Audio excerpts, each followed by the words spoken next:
اصور لك. ايوه ما لك ازول تقدر تعمل لك فيديو يا اخي. انت شبكتنا لك برهان ده ما بينجز لك اي حاجه يا صاحبي.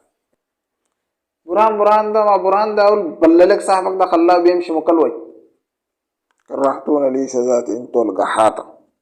هذا ذاته عندهم هدايا من برهان. سياسيين قاعدين وصفقوا له ويطبلوا له. يا اخي ده قتلك وقتل امه عبكم بش عبكم بش عبكم بش عبكم بش. السلام عليكم ورحمة الله وبركاته. قلنا لكم مقطع جديد من برنامج واخينا بمناسبة واخينا بس ربنا هديه. قبل أن ندخل لكم بداية الفيديو حابين نذكركم كالعادة صلى على النبي عليه أفضل الصلاة والسلام. طبعا قبل كل شيء أول حاجة نقول لكم مشتاقين. وفي بعض الجماعة التابعين قالوا إنه الزول ده خلاص يعني بعد ظهور البقاتي يعني خلاص تاني ما في له أي محتوى ما حيقدر يتكلم. ولا لا أنا قال لا أقرأ التاريخ ده يا والله لازم انا ما عارف اقول لك شنو، لكن امسك الحديد او نقول لك امسك الخشب قوي. اول حاجه الفتره انا خبت فيه طبعا اسباب كثيره جدا وانا بحكي لكم في نهايه الفيديو. طبعا الليله في الفيديو ده جيت نرسل 4 رسائل مهمات شديد، فانت لازم تكمل الفيديو ده للنهايه عشان تعرف الرسائل ده انا نقصد فيها شنو. الفيديو ده انه نسمه القحاطه بعد ظهور المتمرد حميدتي، وهل ظهوره حقيقي ولا ما حقيقي؟ طبعا انا عارف الناس كلها اقتنعت تماما انه ظهور حميدتي الاخيره ده هو حقيقي، لكن كده كلنا عارف في الفيديو ده باذن الله تعالى. ولا حاجه خلينا نبدا لكم بنمبر 1. القحاطه ما عندهم اي موضوع، وثم ثانيه ان احنا اثبت لنا انه ناس ما عايزين مصلحتهم ولا بمسخار ذره. طبعا في ناس للان اصحاب القلوب الضعيفه، ولا نقول لكم ما اصحاب القلوب الضعيفه، الناس الواقفين مع جنجويد دول نفس الناس الواقفين مع القحاطه. هل انت من الحرب ده اشتعل هل يوم سميت قحاتي انتقد جنجويد ولا سميت جنجويد انتقد لك قحاتي؟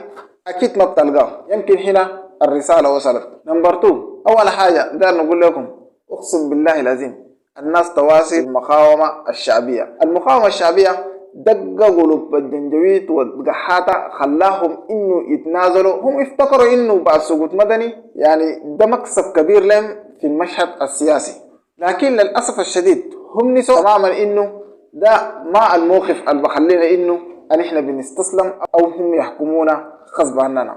نمبر 3. نرسل رسالة للقائد عبد الفتاح البرهان.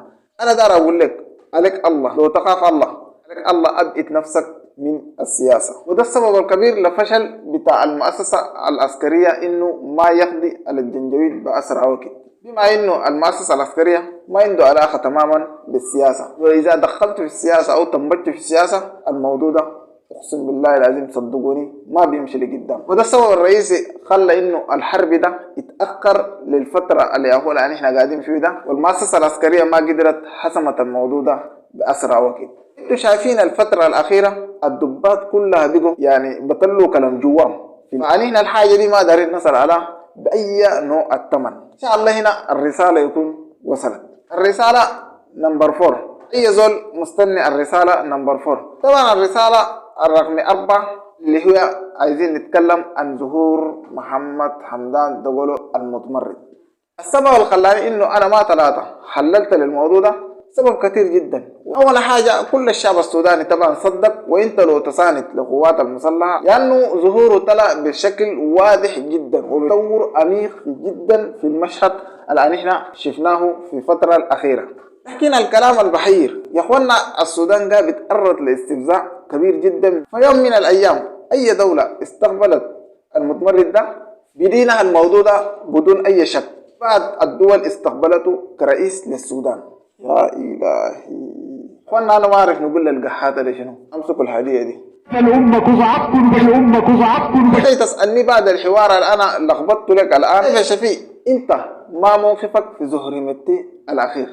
طبعا بالنسبه لي انا ظهور حميدتي الاخير ده خليه بيني وبين نفسي. هل انت اقتنعت انه هو ده حميدتي الحقيقي؟ فانا واثق تماما لو عملت لكم فيديو وضحت لكم انه ده حميدتي ولا ما حميدتي ما أزين بتقتنوا في الفترة الأخيرة. عشان كده الموضوع ده نقفله تماما. والجانب المهم شديد بالنسبة لي أنا إنه ده ما زمن إنه نتناقش إنه حميدتي موجود ولا ما موجود، بما انه الزمن حش وبالنسبة لنا نحن عندنا هدف كبير جدا في المقاومة الشعبية عشان ننقذ الوطن. وأنا نقول لكم أنا عندي أدلة كافية إنه بتثبت إنه ده همتي ولا ما همتي، لكن زي ما قلت لكم إنه أنا ما نتناقش في الموضوع ده، عندنا هدف قدامنا أهم من الموضوع ده. طيب الناس اللي بتسأل إنه أنت خايب الفترة الأخيرة دي ليه؟ طيب أنا خايب الفترة الأخيرة دي دار أقول لك. طبعا رفعت ستوري، انت لو بتتابعني في الصفحه ده بتعرف انه انا خبت الفتره الاخيره دي ليه. طبعا خبت الفتره الاخيره ده انه الكاميرا بتاعتي اتكسر.